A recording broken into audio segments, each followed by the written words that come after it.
اللہم ربی زدنی علما والحقنی بالصالحین۔ اعوذ باللہ من الشیطان الرجیم، بسم اللہ الرحمن الرحیم۔ یا ایہا الذین آمنوا کونوا قوامین بالقسط شہداء للہ ولو علی انفسکم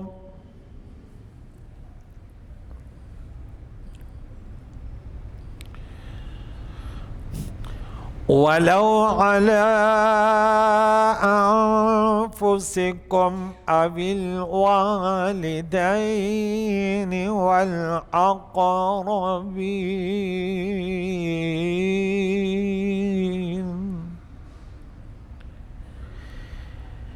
إن يكن غنيا أو فقيرا فالله أولى بهما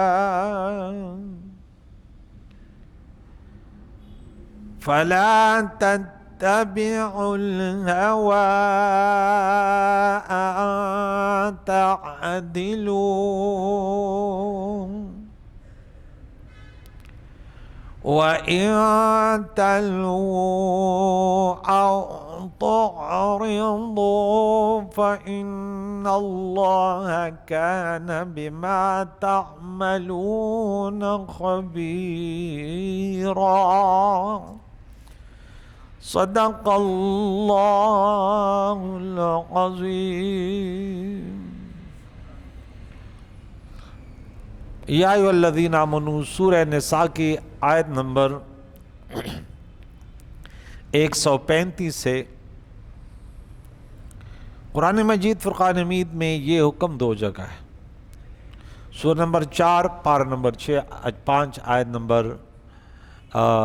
135 پہ، اور سورہ مائدہ سورہ نمبر 5 آیت نمبر 8 میں، کہ مسلمانوں کو رب نے مخاطب کر کے کہا کہ اے مسلمانوں انصاف پر قائم رہو۔ بہت بڑی دولت ہے عدل اور انصاف۔ غیر و مسلمان میں فرق یہ ہے کیونکہ عدل کرنا، انصاف کرنا اللہ کے لیے، یعنی اس کا لب لباب مجھے یہ شعر بہت آتا ہے یاد، کہ اس کا خلاصہ اس شعر میں ہے کہ خود ہی کو کر، ہاں نہیں یہ والا نہیں، اپنی ہستی کو مٹا دے اگر کچھ مرتبہ چاہیے۔ اب اس میں اب یہ کرو گے تو یہ نہیں سوچنا کہ میرا فائدہ کیا ہے، کوئی ناراض ہوگا کوئی، اور یہ سب کو چھوڑ دو، بس اپنی ہستی کو مٹا دو، بس نوکری جائے گی چلی جائے، جان جائے گی چلی جائے، دنیا جائے گی چلی جائے، لیکن راہ سے نہیں ہٹوں گا۔ اللہ کو بندے کی یہ ادا بڑی پسند ہے۔ اچھا دنیا والے بھی ایسے لوگوں سے بڑی محبت کرتے ہیں، بھلے وہ آپ کے ذاتی طور پہ آپ کسی سے نہ لگی ہوگی، لیکن جب وہ گامزن ہونا، بات حق سچ کہے، اور آپ کا دوست بھی ہو لیکن آپ کو پتہ چلے یہ جھوٹ بھی بولتا ہے، یہ دنیا کے لیے کچھ بھی کر سکتا ہے، کوئی بھی ہو، مزہ اس میں ان کے ساتھ جو ہے نا دل چاہتا ہے نہیں یہ انسان صحیح نہیں ہے۔ تو یہ دو آیتیں صرف یاد رکھیں بس، سورہ نساء کی آیت نمبر 135 اور سورہ مائدہ کی آیت نمبر 8، اور چلو وہاں پہ بھی چلے جائیں سورہ نحل میں 26 نمبر 16 نمبر سورت میں، اس میں آیت نمبر 90 میں۔ یہاں دیکھیں، اے ایمان والو لبیک یا رب، اے ایمان والو، اے مجھے ایمان ماننے والو، کون قوامین بالقسط، قسط انصاف، انصاف پر مضبوطی سے قائم رہو، شہداء للہ ولو علی انفسکم، اور اللہ کے لیے گواہی دیتے ہوئے اگرچہ وہ تمہارے جانوں کے خلاف کیوں نہ ہو. اپنی جان کے خلاف. اس کی تفسیر میں کرتا ہوں. وَلَوْ عَلَىٰ أَنفُسِكُمْ, جان سب سے پہلے ہے. رب اغفر لی وَلِوَالِدَيَّ, سورہ ابراہیم میں پڑھیں گے. سب سے پہلے یا اللہ مجھے معاف کر دے. اوِّل والدین, اس کے بعد والدین کا رتبہ ہے. وَالْأَقْرَبِينَ, اور رشتہ دار. سب کو چھوڑ دو, اللہ سب پر مقدم ہے. یکن غنیًا او فقیرًا, جس کے لیے بولتے ہو, جس کے خلاف بولتے ہو, دولت مند ہو اس کی بھی پرواہ نہ کرو, فقیر ہے اس کی بھی پرواہ نہ کرو. اب حکم کس کا ہے, کرنا کیا اس کو دیکھو. فَاللَّهُ أَوْلَىٰ بِهِمَا, اللہ ان کا زیادہ خیر خواہ ہے, تم سے زیادہ اللہ ان کا خیر خواہ ہے. جب اللہ کا حکم ہے بس بات ختم. فَلَا تَتَّبِعُوا الْهَوَىٰ, لہذا تم خواہشات کی پیروی کر کے عدل سے روگردانی نہ کرو. ان تعدلوا, کہ تم عدل کو چھوڑ دو, عدل سے روگردانی کرو, ایسے نہ کرو. وَإِن تَلْوُوا أَوْ تُعْرِضُوا, اگر تم نے گواہی میں ہیر پھیر کیا یا اعراض کیا, فَإِنَّ اللَّهَ كَانَ بِمَا تَعْمَلُونَ خَبِيرًا, تو پھر یہ بھی یاد رکھو کہ تمہارے اعمال سے اللہ خبردار ہے.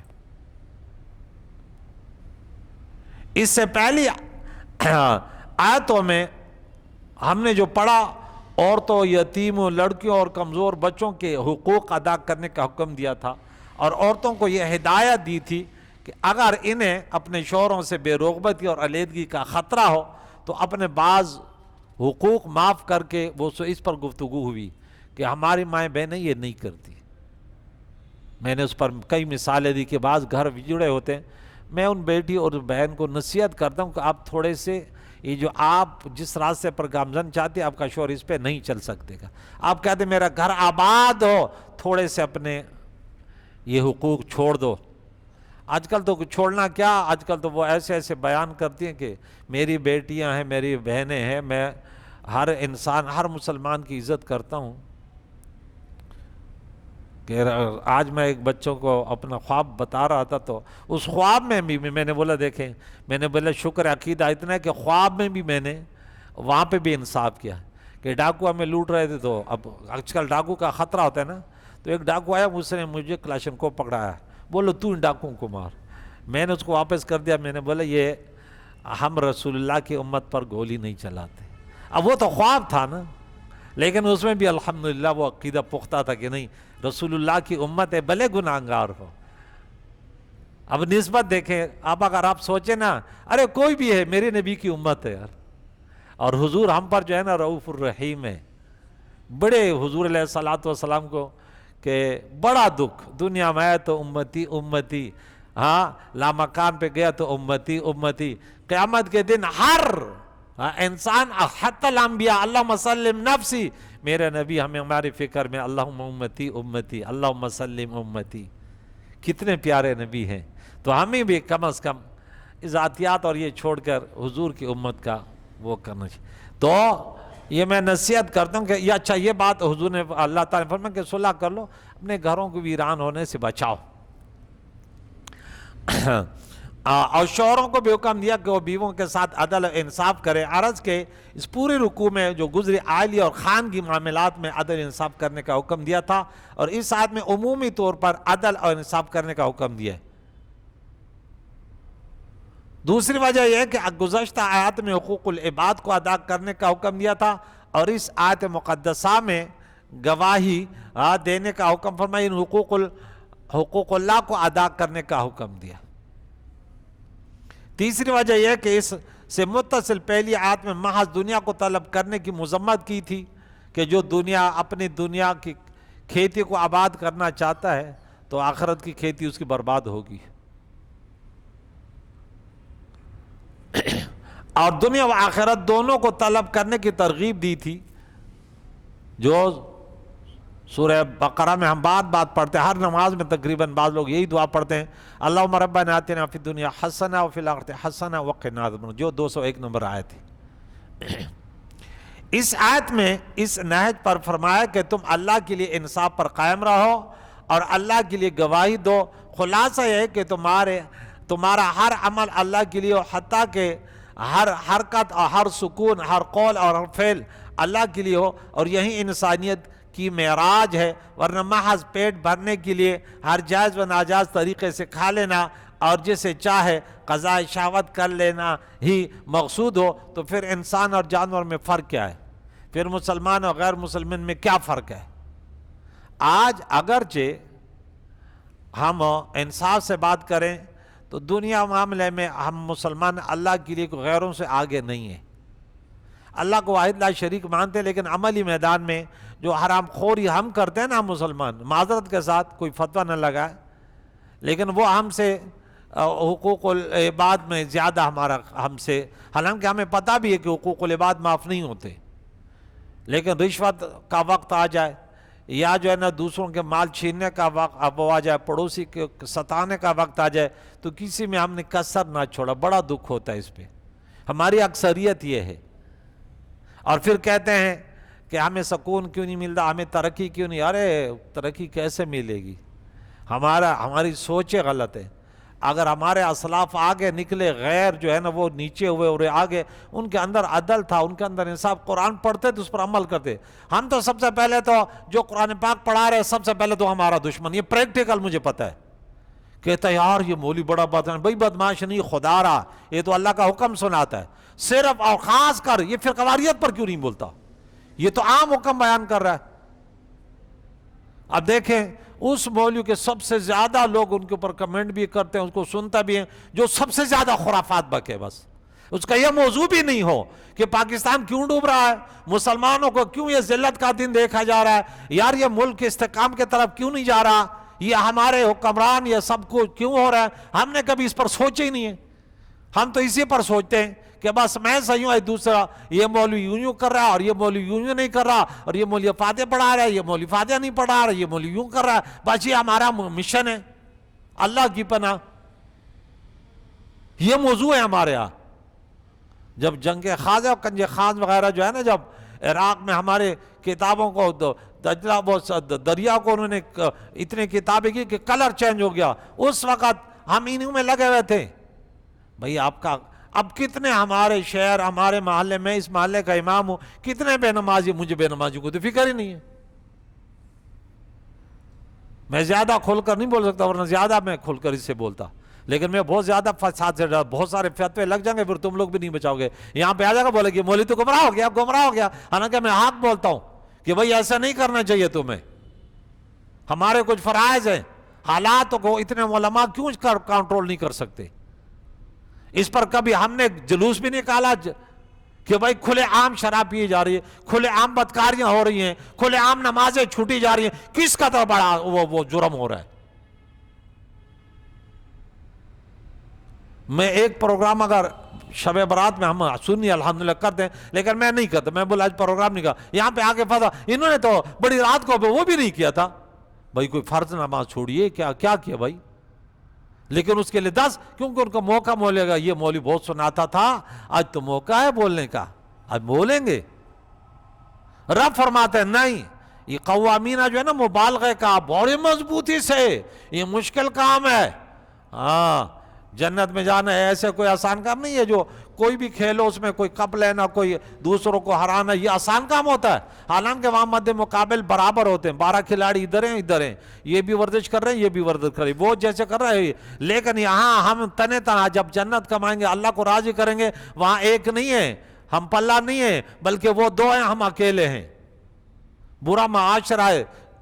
حضور علیہ السلام جب دین لائے 1400 سال گزر گئے، بہت دور آ گئے، ہم فتنوں کے دور میں آ گئے، بدعات ہیں، ہر طرف خرافات ہیں، پھر قواریت کی آگ لگی ہوئی ہے، نفسی ہے۔ حضور نے فرمایا وقت آئے گا تم مادہ پرست بن جاؤ گے، ہم غیروں سے زیادہ دنیا کو چاہنے والے آج بن گئے۔ انصاف کبھی دوربین میں بھی نظر نہیں آتا۔ یہاں پہ دیکھیں رب کریم نے فرمایا کہ مضبوطی کے ساتھ قائم رہو، اس میں حاکم ہو، گواہوں، علماء اور درویشوں اور بادشاہوں سب سے خطاب ہے۔ درویش دنیا کے، جس کو ہم پیر کہتے ہیں، صوفیاء کہتے ہیں، دنیا کے سب سے اچھے لوگ ہوتے ہیں، لیکن کچھ لوگ، یہ پھر ہماری یہ کمزوری ہے کہ 2 نمبر ان کا لباس پہن کر کے، آج ایک فیس بک پہ دیکھ رہا تھا تو کچھ لوگ ناچ رہے تھے، وہ کچھ تھے مزار پہ بیٹھے، تو وہ کہتے ہیں دیکھیں سنی ہے۔ میں نے بولا انا للہ، بھائی میں سنی ہوں لیکن یہ چیزیں میں نہیں مانتا یار، میں تو ناچنے کو مانتا ہی نہیں یار۔ اب ان کو میں موقع مل گیا سنی ہے، تمہیں شرم نہیں آتی بے حیا؟ جھوٹ بولتا، یوں کہتے کتنی اچھی بات ہے یار۔ یہ لوگ بھی دیکھے درویش ہو یا صوفیاء کے لباس میں، یار انہوں نے دین کو بدنام کیا ہوا ہے، یہ بات کہہ دے تو، لیکن اس نے وہاں بھی پھر واریت کی کوشش کی کہ ہم کہتے ہیں ہماری پارٹی صحیح ہے، یہ لوگ تو غلط ہے۔ بھائی ہم ایسے نہیں ہیں کہ مزاروں پہ جمع ہو جائے اور وہاں پھر جو ہے نا وہ بنگڑے ڈال دیں اور چلو چرس پیے اور نمازیں چھوڑے اور یہ کڑے پہنے اور مونچھ بڑی کرے، یہ ارے ہم اس کے خلاف ہے یار، یہ سنیت ہے یا نہیں یار؟ تو یہ سب کو خطاب، درویش ہو کوئی بھی ہو، ہر کوئی اپنے فرائض کے لیے جو نا قائم رہے، کوئی آسان کام نہیں ہے۔ آج فیکٹری میں کام کرنے والے نوجوان کے لیے بڑے مشکلات ہوتے ہیں، ورنہ وہ نظروں میں رکھتا ہے، سیٹ کہتے چلا ہے اس کو چھٹی کر دو۔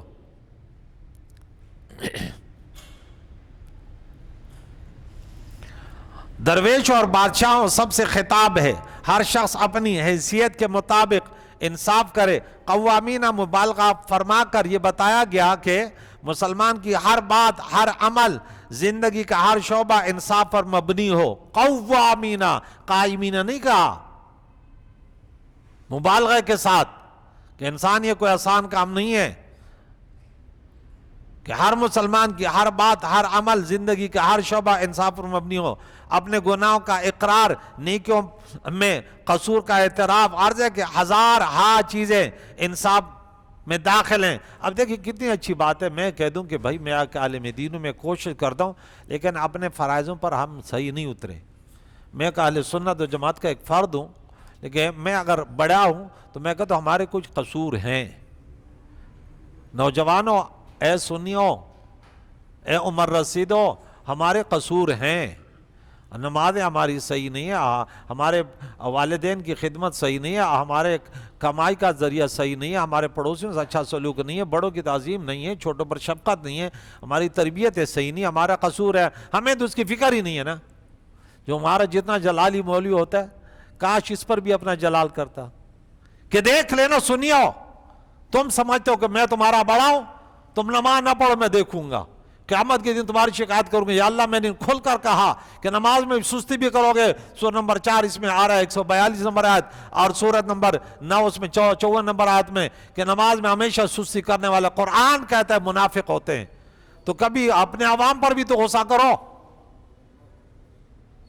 اچھا ہم روحانی معالج ہیں، دوسرا ڈاکٹر دنیاوی، جو دنیا میں، حالانکہ ان کی نیت تو صرف دنیا کمانا ہوتا ہے، ہر ایک تو نہیں ہوتا، لیکن اکثریت وہ جب پڑھتے بھی ہے کہتے دنیا کمائیں گے، پیسے لیں گے، اتنی فیس لیں گے، لیکن وہ اپنے مریض کو پکڑ کے بولتا ہے۔ آپ مریض ہیں اس وقت، میں آپ کو سمجھا رہا ہوں، اور آپ لوگ بیٹھے میں آپ کو چھوڑ دوں کہ نہ نماز کی بات کروں، نہ انصاف کی بات کروں، اور یہ کہہ دوں اور ان لوگوں کے فلاں، اور وہ لوگ تو یوں ہوتے ہیں اور وہ لوگ یوں ہوتے ہیں، ہم تو سنی ہے، جنت اللہ نے ہمارے لیے بنائی ہے، وہ تو سب فلاں ہیں۔ اب بولیں گے یار امام صاحب نے ہمیں ٹھکانے پہنچا دیا، بس یہی ماشاءاللہ، اور یہی میری کوشش ہو کہ یہ لوگ راضیوں کبھی حلوہ کھلائے، کبھی بریانی کھلائے اور کبھی واہ واہ کرے۔ ہاں تو یہ کون سا درس ہے بھائی؟ انبیاء علیہ السلام ہے، ہمیشہ جو مخاطب تھے ان کو بولا بھائی غلط ہے، یہ غلط ہے، یہ غلط ہے۔ آپ آئے 2 گھنٹے تقریر کی، نہ بے نمازیوں کے بارے میں کہا، نہ والدین کے نافرمانے کے بارے میں کہا، نہ شرابیوں کے بارے میں کہا، نہ بدکاروں میں کہا، کہ جہاں قرآن کی 10 15 20 آیت تو سنا لیتے کہ بھائی اگر آپ ایسے نہیں ہیں تو یہ قرآن سنا رہا ہوں۔ اب نماز کو ضائع کرنے والے، خواہشات کے پیروی کرنے والے، سورہ نمبر 19 آیت نمبر 59 میں ہے، فَخَلَفَ مِن بَعْدِهِمْ خَلْفٌ أَضَاعُوا الصَّلَاةَ وَاتَّبَعُوا الشَّهَوَاتِ فَسَوْفَ يَلْقَوْنَ غَيًّا۔ اس کے بعد نائل لوگ آئیں گے اور اب علامت کیا، نمازوں کو ضائع کریں گے، خواہشات کی پیروی کریں گے، جہنم کی غیہ وادی میں۔ اگر تمہارا ایک کردار ہے تو ہوشیار رہیو، غلط فہمی میں نہ رہو۔ تو آپ بولیں گے یقیناً یار ہمیں تو پتہ ہی نہیں تھا، اور دوسری طرف ایسے مقررہ کہہ دو سبحان اللہ، ماشاء اللہ، ماشاء اللہ، سبحان اللہ، کیا بات ہے، آج آپ پروگرام میں آ گئے، بس یہ تو بڑی راحت ہے، اللہ سب کی مغفرت فرمائے گا آج۔ نہیں بھائی، ہر ایک کی مغفرت تھوڑی ہوتی ہے۔ حضور علیہ السلام کے ہم نشینی میں آئے، حضور کے پیچھے حضور کا ایک دیدار کرنا ہمارا عقیدہ ہے، اور کلمہ پڑھ کے گیا، ایک نماز بھی نہیں پڑھی وہ جنت میں گیا، لیکن یہ ضروری ہے کہ اس کی نیت صحیح ہو، ورنہ منافقین نے 1000 بار دیدار بھی کیے، ہزاروں نمازیں بھی پڑھی، حضور کے ہزاروں درس بھی سنے، لیکن نیت جب صحیح نہیں تھی، اللہ نے ہم پیچھے پڑھ چکے ہیں غالباً 5-6 بارے میں کہ منافقین کے بارے میں کہ منافقین جہنم کے نیچے طبقے میں ہوں گے۔ منافقین کس کو؟ وہی تھے نا مدینہ منورہ میں، کون تھے؟ اہل کتاب میں سے کتنے تھے؟ بنو قریظہ، بنو نذیر۔ کل بھی میں نے یہ بات سنائی کہ دیکھیں اللہ تعالیٰ کا قانون بڑا سخت ہے کہ تم اگر اعراض کرو گے تو دنیا میں بھی مارے جاؤ گے، دنیا میں بھی ذلت اڑاؤ گے۔ بنو قریظہ، بنو نذیر کا کیا ہوا؟ کچھ وہی مارے گئے، کچھ جلاوطن کر کے وہاں سے جا کے وہ خیبر بھی ان سے چھینا گیا۔ بولے جاؤ، تم نے اللہ کی کتاب سے یہ سلوک کیا کہ وہ حق گوئی نہ کی، تمہارے پیروں، تمہاری مولیوں نے، کعب بن اشرف جتنے بھی تھے وہاں مکے پہنچ جاتے ان کو بولتے تم صحیح ہو، حضور علیہ السلام کے خلاف بولتے، ان کے ساتھ بتوں کو سجدہ ریز بھی ہوئے، بولے تم ہمارے ساتھ ہو جاؤ۔ اب وہ بھی اپنے آپ کو مولوی کہتے ہیں۔ ایک مولوی ہو کر کسی باطل کا ساتھ دے کہ چلو مجھے بھی کچھ مل جائے گا، اب اس وقت چھوڑو، اپنا مقصد حاصل کرو۔ ارے اب تو دنیا میں بھی رزلٹ آ جاتے ہیں، اللہ تعالیٰ بچائے۔ اللہ کے لیے گواہی دیتے ہوئے، اللہ تعالیٰ کے لیے گواہی دیں، وَلَوْ عَلَىٰ أَنفُسِكُمْ، اپنے خلاف بولنا بڑا مشکل ہے۔ اب دیکھیں قرآن میں اللہ فرماتا ہے میری بندگی کو کرو، یا ایھا الناس اعبدوا ربکم، اور اللہ کے بعد اب والدین سے اچھا سلوک کرو۔ سورہ بقرہ میں پڑھ چکے، رشتہ داروں سے اچھا سلوک کرو۔ سورہ نحل میں بھی 90 نمبر میں آئے گی کہ رشتہ داروں کو ان کا حق دیا کرو، بڑے حقوق ہوتے ہیں رشتہ داروں کے۔ لیکن یہاں اگر وہ اللہ تعالیٰ کے دین کے خلاف ہے، اب وقت آیا تو ان کے خلاف بولنا بھی اللہ فرماتے بولو گے ان کے خلاف کہ بھائی میرے بیٹے نے یہ قصور کیا۔ اب والدین کا تو بڑا رتبہ ہے یار، والدین کے خلاف۔ کل ایک مولوی کہتے ہیں، وہ کسی نے پوچھا، بولے نہیں والدین کے خلاف نہیں بول سکتے۔ میں نے بولا قرآن پڑھو یار، کیوں نہیں بول سکتے؟ والدین بھی آ گئے کہ بھئی اگر اس نے کام کیا باپ آ گیا تو بولے نہیں، یہ بات والدین کی خدمت اپنی جگہ، لیکن یہاں کیا ہے کہ گواہی دیں اپنے جان کے خلاف یا والدین کے خلاف، اب گواہی تو دو گے، کیا اس کا معنی کرو گے؟ جس پر آپ گواہی دو وہ غنی ہو یا فقیر ہو، اللہ تعالیٰ ان دونوں کا تم سے زیادہ جو ہے نا وہ خیر خواہ ہے۔ تم یہ نہ سمجھو کہ ہم اس کے لیے خیر خواہ ہو رہے ہیں۔ تو اس سے چند مسئلے معلوم ہوئے۔ ایک یہ کہ ماں باپ کی خدمت، قرابت داروں سے سلوک اچھی چیز ہے، مگر ذاتی معاملے میں، دینی قومی معاملے میں کسی کا لحاظ نہیں۔ اب دیکھیں ہم اس میں کرتے ہیں، ہم بس پھر قواریت، عصبیت، لسانیت پر، اور پھر والدین کچھ بھی کہتے نہیں، یہ ذاتی طور پہ، ورنہ جو اگر قانون آ گیا نہیں ہے ابو آپ اسکول ٹیچر ہیں، میرے والد ہیں، آپ ایک دن نہیں جا رہے بچوں کو پڑھانے، یہ بات تو غلط ہے۔ آپ لڑ تو نہیں سکے لیکن یہ بات تو غلط ہے۔ اب وہ کسی کا حق مارے، ہم خاندان سے صلہ رحمی نہیں کر رہے، ابو یہ بات تو غلط ہے۔ اگر آپ عالم دین ہیں، اپنے خاندان میں ایک عالم دین اپنے خاندان کو اتنا نہیں بتا سکتا کہ آپ کے خاندان میں کیا ہو رہا ہے، وہ جوان کا بچہ مولوی ہو کر بھی اپنے خاندان سے بگاڑے ہوئے، ہاں تو ممبر پر بیٹھ کے بخاری کی حدیث کیا سناؤ گے کہ صلہ رحمی توڑنے والا جو ہے وہ اللہ کی رحمت سے دور ہے۔ صلہ رحمی توڑنے والا کتنا بڑے خطرے میں ہے، یہ تو قرآن سے پوچھو۔ آیت نمبر 26 میں، پھر آیت سورہ رعد میں آیت نمبر 25 میں، خدا کی لعنت ہے ان پر، اتنا بڑا وہ کیا ہوئے صلہ رحمی توڑنے والے دنیا کے لیے، ایک اللہ کی رضا کے لیے۔ بھائی تو یہ غلط ہے۔ وہ تو قرآن میں سورہ توبہ میں آیت نمبر 24 تھا، اس میں بتایا گیا، سورہ مجادلہ میں بتایا گیا، نہیں وہ الگ چیز ہے، اللہ کے دین، اللہ کے نبی کی محبت کے لیے۔ لیکن اب ذاتی معاملات، لین دین کی وجہ سے آپ کیوں صلہ رحمی توڑ رہے ہیں؟ تو یہاں فرمایا کہ دینی قومی معاملے میں کسی کا لحاظ نہیں. دوسرے یہ کہ غنی کا روب فقیر پر رحم انصاف کے لیے آڑ ہیں، اس آڑ کو ہٹانا لازم ہے. تیسرا یہ کہ رحم دلی افضل ہے. چوتھے یہ کہ اللہ تعالیٰ کا حق سب سے زیادہ ہے، اللہ کا حق سب سے زیادہ ہے. اس لیے یہاں کیا فرمایا کہ فَاللَّهُ أَوْلَىٰ بِهِمَا، فَاللَّهُ أَوْلَىٰ بِهِمَا. یہ باتیں چھوڑ دو ادھر ادھر کی، یہ اللہ تعالیٰ جو تمہیں حکم دیا ان کو تو بجا لاؤ اور وہ ان کا زیادہ تم سے زیادہ خیر خواہ ہے. تو فَلَا تَلْوُوا، یہاں فرمایا الہوا، تو وہ خواہش کے پیچھے نہ جاؤ کہ حق سے الگ پڑ جاؤ، حق سے منہ پھیر دو. وَإِن تَلْوُوا تُوْرِدُوا، اگر تم ہیر پھیر کرو گے تو بے شک اللہ تو ہمارے کاموں سے خبر رکھنے والا ہے. یعنی تعویلیں کر کے انصاف کا خون کرو اور ظلم کو انصاف کے رنگ میں دکھاؤ. تو اس سے معلوم ہوا کہ مجرم کے وکیل کا عدالت میں کج بحثی کر کے مجرم کو ناحق چھڑانے کی کوشش کرنا. ہم وکیل اسی لیے کرتے کہ ادھر ادھر تعویلیں کر کے حاکم ہو. آج کل تو پیسہ پھینک تماشا دیکھ، جج کو بھی پیسہ دے دے، وہ بولے گا ارے بے فکر ہو جائے گا، اگلے دن پھانسی ہو رہی نا وہ نیچے آ جائے گا. یہ وہ بات ہے جو پریکٹیکل ہم نے دیکھی ہے. بولے اس کو اب تو پیسے اتنے لاکھ روپیہ دے دینا تیرا، اب میں بری کروں گا تو کون ہے؟ قلم میرے ہاتھ. ارے آج تو تیرے ہاتھ میں قلم ہے، اس قلم کے نیچے جو تو نے جھوٹ لیا، فرشتے تو الگ لکھتے ہیں، تو نے خود الگ لکھ لیا. یہ دیکھ، یہ تو نے لکھا، تمہیں پتہ بھی تھا 2 پیسوں کے لیے تیرے رزق میں اضافہ تو نہیں ہو سکتا نا. رزق تو وہی ہے جو تیرے مقدر میں.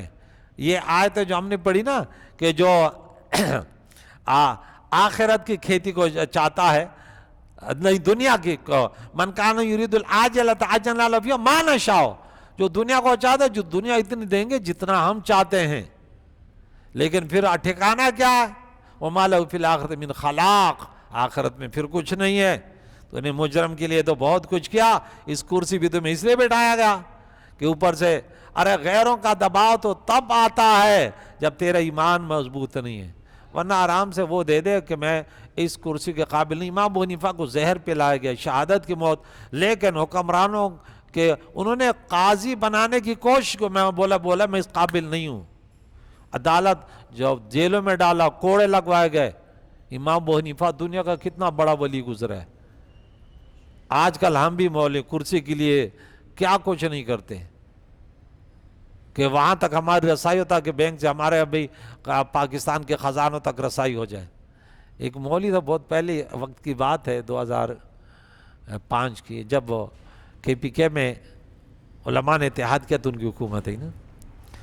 تو اس وقت میں علاقے کا بھی نام نہیں بتاتا، صرف ویسے اس کے ایک مثال دیتے. ایک مولوی تھا، اس وقت اس کے 1-2 دکانیں، تھوڑا سا امام تھا، وہ MNA بن گیا. بھائی MNA جب بنا پھر لوگ کہتے تھے یار وہ جتنی اس کے وہ تھی نا لمبائی، طول تھا، ایسے وہ عرض اتنا وہ بھی ہو گیا.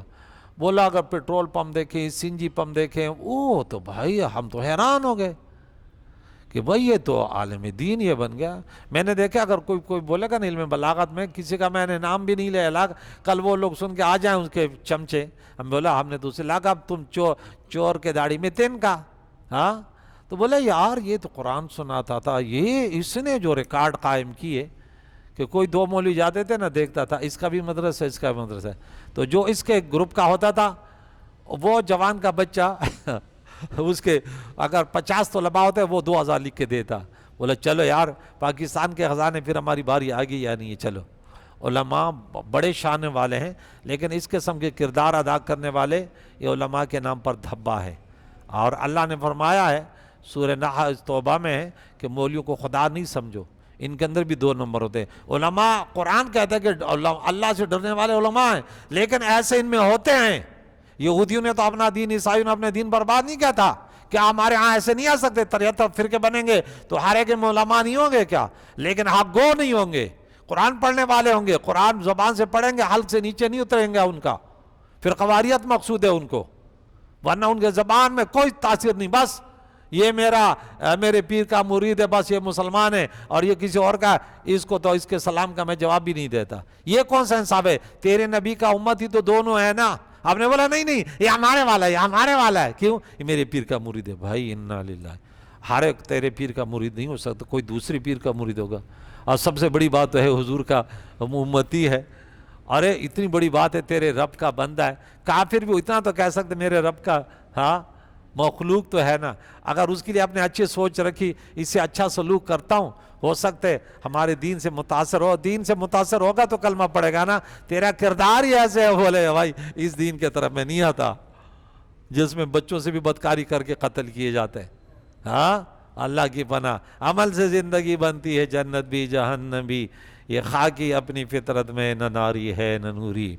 تو فرمایا کہ کچباسی کر کے مجرم کو ناحق چھڑانے کی کوشش کرنا، حاکم کا غلط فیصلہ کرنا اور اسے درست ثابت کرنے کی کوشش کرنا، عالم کا غلط تعویلوں سے غلط مسئلے کا درست ثابت کرنا، لیڈروں کا ناحق حق کو ثابت کرنے کی کوشش کرنا، سب ظلم میں داخل ہے اور سخت جرم ہے. قرآن کی صحیح تعویلیں بوقت ضرورت شرعیہ عین عبادت، اور غلط تعویلیں تحریف و کفر ہے. قرآن سب پڑھتے ہیں لیکن تعویلیں غلط کرتے ہیں. ممبر پر بیٹھ کے کہتے ہیں دیکھیں حضور ہمارے جیسا بس بشر ہے. کم وقت کہیں کا صحیح تفسیر بیان کر. ورنہ جو ہے نا، اگر کوئی سامنے پڑھا بولے گا سورہ نعم کی پھر 37 یا 38 نمبر کی بھی ذرا تفسیر بیان کر، پھر تیرے کو تو سب. تو نبی کی الگ شان ہم کون بیان کر سکتے؟ وہ تو انسانوں کے لیے کامیابی کا. اب تو ممبر پر بیٹھ کے اس انداز سے بول رہا ہے، تمہیں شرم نہیں آتی؟ ظالموں مجرموں کے خلاف بولو. نبی کی جب بات آئے تو عظیم سے نام لینا. نبی کی محبت دین حق کی شرط اول ہے. اس کے ذات میں تو عیب تلاش کرتا، جس کو حسان بن ثابت ممبر پر بیٹھا اور زبان سے کیا نکلا؟ خلقت مبرأ من کل عیب. وہ تو جب بیٹھا صحابی رسول ہے، کہتے تو ہر عیب سے بے عیب پیدا کیا گیا. کأنک قد خلقت کما تشاء، گویا جیسے تو نے چاہا اللہ نے تمہیں سے پیدا کیا. تو یہ باتیں ہوتی ہے. تو ممبر پر کہتے میں حق بولتا ہوں. اب تعویل غلط کر کر کے لوگوں کو یہ پاور کروانا کہ میں اور نبی برابر ہیں، آپ اور نبی برابر ہیں. اللہ کی پناہ یار. حضور علیہ السلام تنہ تنہا ہے بت پرستوں کو کہاں تک. اور پھر وہ لوگ عرب کے لوگ بڑے سخت، کیونکہ ہمیشہ کوئی بھی تعلیم یافتہ لوگ بڑے نرم دل ہوتے ہیں، وہ پڑھے لکھے ہوتے ہیں. عرب کے لوگ تو اونٹ چرانے والے، بکریاں چرانے والے، تجارت، وہ سخت ترین لوگ تھے جو بیٹیوں کو زندہ درگور کرتے. اب سوچیں بھائی، ہم تو ایک چپکلی کو مارتے ہیں، اگر چوہے کو مارتے ہیں تو دل دھڑک اٹھتا ہے یار. کتنے کمزور ہیں وہ، اتنے سخت لوگ یار. ان کو راہ راست پہ لانا کوئی آسان کام تھا. اور پھر عملی زندگی پیش کی. اس کی شانیں کیا ہے میرے نبی کی. اللہ تعالیٰ سے دعا ہے کہ ہم اس آیت مقدسہ کو پڑھا انشاءاللہ. ابھی 5ویں سورہ شروع ہے، اس میں بھی اس پر گفتگو کریں گے کہ ہم اپنے معاشرے میں ہر ایک ساتھ عدل انصاف کریں کہ ہو کہ بھائی یہ مسلمان ہے. کسی جگہ بھی چلیں لیکن وہاں پہ ہمیں عدل انصاف نظر آئے. بس کریم اللہ تو بڑا رحیم اور کریم ہے، تو ایسے بندوں سے محبت کرتا ہے. ہم بھی تیرے نیک بندوں سے محبت کرتے ہیں، ان کے صدقے ہمیں صراط مستقیم پر گامزن فرما. وصلی اللہ تعالی علی خیر خلقہ محمد وعلی آلہ واصحابہ اجمعین برحمتک یا ارحم الراحمین.